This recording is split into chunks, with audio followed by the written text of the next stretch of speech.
Now you can listen to Wine and Dine Radio while shopping at the grocery store or your neighborhood wine merchant. Wine and Dine Radio can be heard using your wireless internet on your cell phone. You're listening to iWineRadio.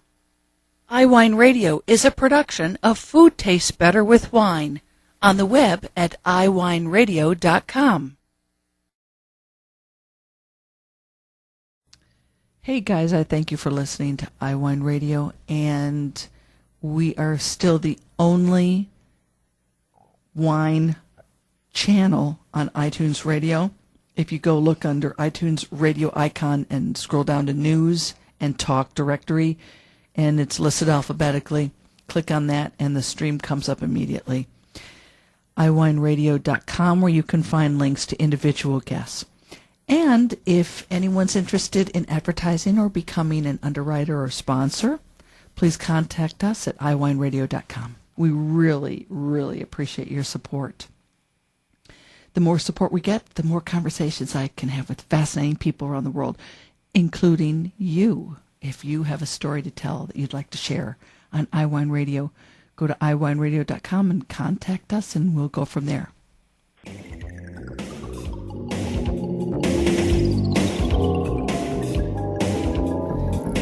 Nancy Light and I were just talking before we started recording how fast the years fly by, because every year we talk about what's going on in California for the month of April, and this year they're calling it April's California Wines Down to Earth Month. April is kind of a big deal for me. My son was born on April 21st, and actually the year he was born, it was the Earth Day. So it's very close to my heart. So Nancy Light, Director of Communication for the Wine Institute, is joining us to talk about several things that are going on around the state in the month of April. And if you're not in California, you can't be visiting. Maybe you'll take some ideas away from this conversation that you'll be able to incorporate into your own winery or vineyard or wine retail shop or restaurant. Nancy, thank you so very much for your time today. You know what? So you're a singer. Here's another idea that it just occurred to me. You know, there could be song in the vineyard. That's right, bird song and human song. Well, and a cappella. I mean, you know, with sustainability without the use of instruments, but just the human voice out in the vineyard. That would be kind of cool. I could see that would be fun. Jan Schrem doing something like that.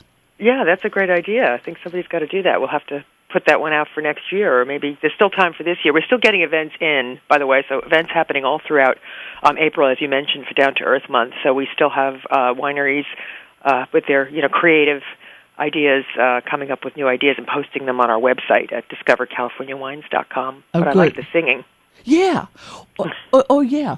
Or to another idea, how about putting a Facebook or a Twitter shout out to people who are very, very strong supporters of California wines to be creating their own sustainability videos sort of thing and submit them for a contest or something like that.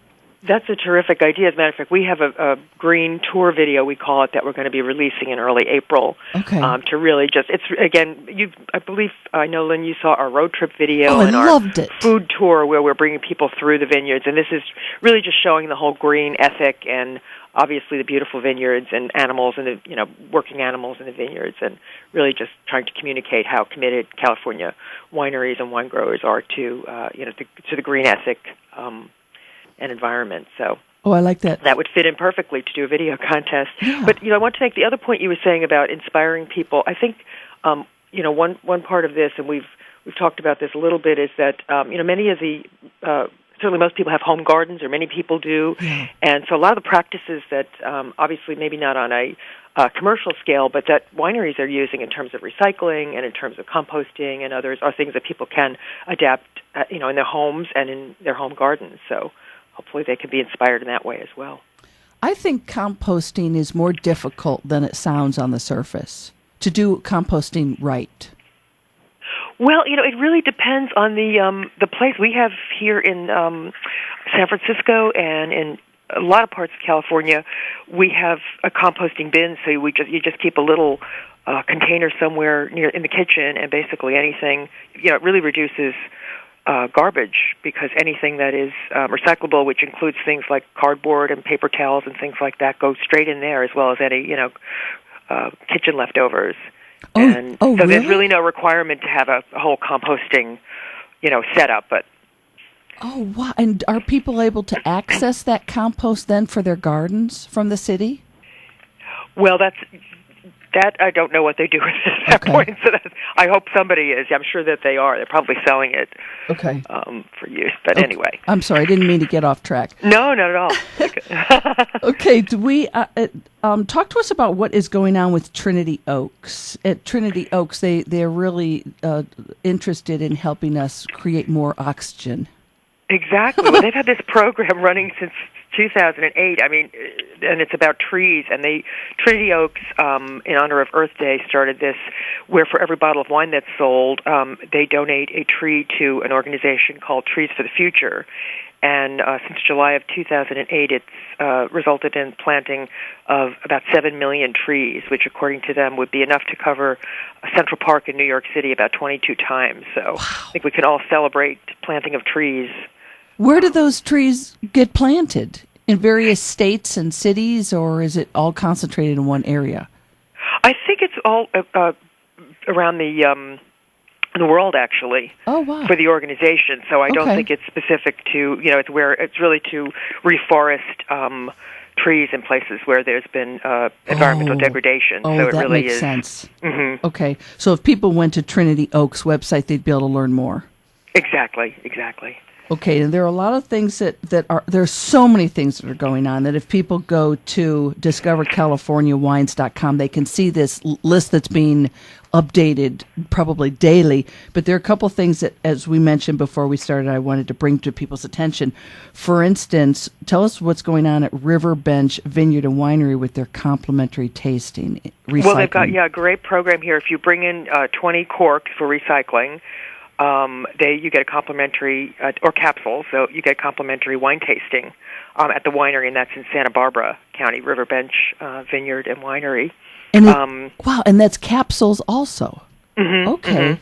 And so, used corks or capsules. And Nancy, does it have to be Riverbench Vineyard and Winery wines, or can it be I am guessing not. They don't say that, but I'm guessing not. Okay. I think the idea here is to encourage recycling. So that's a very, very big idea. Okay, how about, there are a couple things going on with horses, and I love horses. I do too. I think there is an event at Satori Cellars that's on the Central Coast in Morgan Hill, and they actually have horses in their vineyards. So they say they're one of the few wineries that have horses roaming in their vineyards, and so they are going to be having horses and hosting a local organization that uses horses to rehabilitate challenged children and veterans.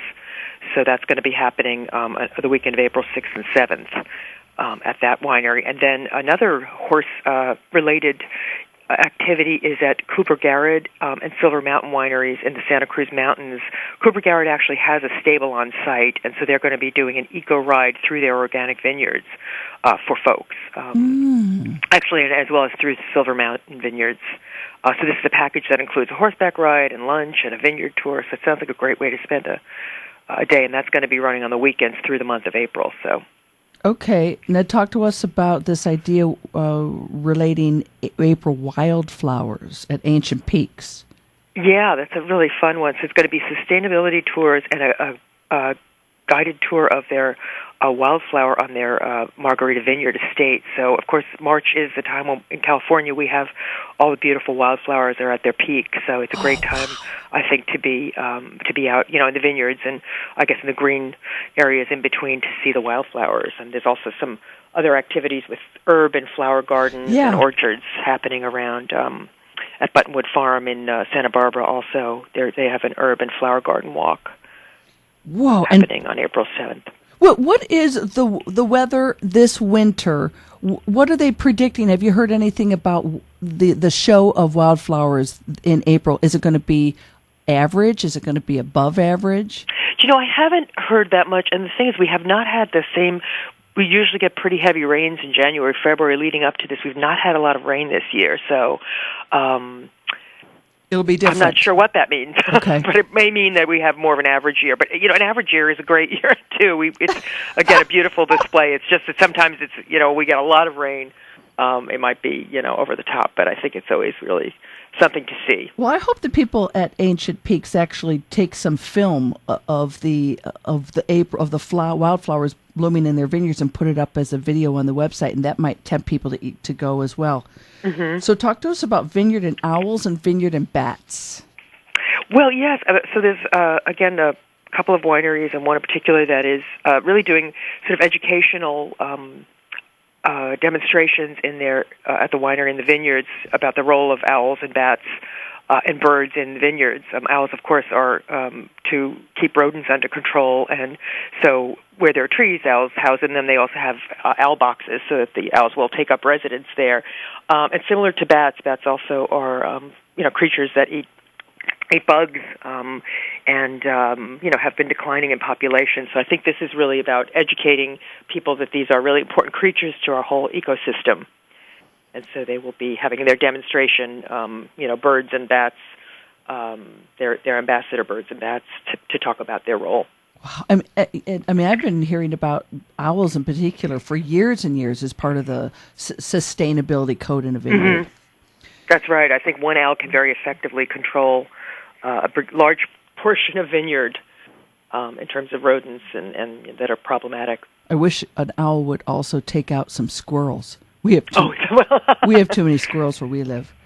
Okay, talk to us about this Zaca Mesa hike and picnic lunch. Everybody likes a picnic lunch, and if the wildflowers are blooming, it sounds like a perfect time. It does. You're right. I mean, is there anything better than a beautiful picnic outside? And Zaca Mesa, of course, is also in the Santa Barbara area.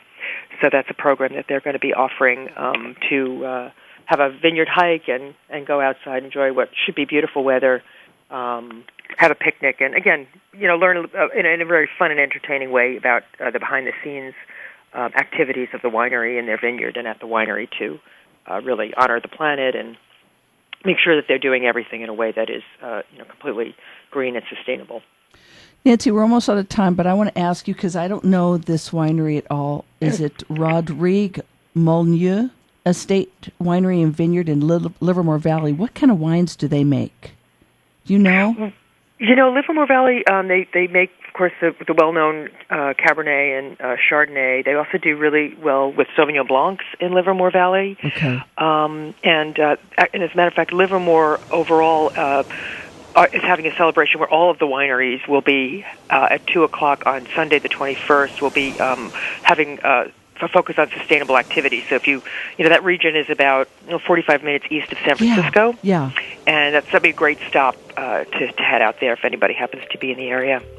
Okay, so if you would like to learn more, you're going to log on to discovercaliforniawines.com, and this will be updated. So if you look at it right now as you listen, it might change in a couple days with additional entries. Nancy Light, Director of Communication for Wine Institute. Thank you. Thank you, Lynn. Great to talk with you. You have a sustainable 2013 Earth Day as well. Now you can listen to Wine and Dine Radio while shopping at the grocery store or your neighborhood wine merchant.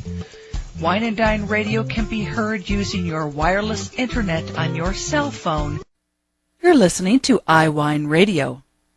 iWineRadio is a production of Food Tastes Better with Wine, on the web at iWineRadio.com. Hey guys, I thank you for listening to iWine Radio, and we are still the only wine channel on iTunes Radio. If you go look under iTunes Radio icon and scroll down to News and Talk Directory, and it's listed alphabetically, click on that and the stream comes up immediately. iWineRadio.com, where you can find links to individual guests. And if anyone's interested in advertising or becoming an underwriter or sponsor, please contact us at iWineRadio.com. We really, really appreciate your support. The more support we get, the more conversations I can have with fascinating people around the world, including you. If you have a story to tell that you'd like to share on iWine Radio, go to iWineRadio.com and contact us, and we'll go from there.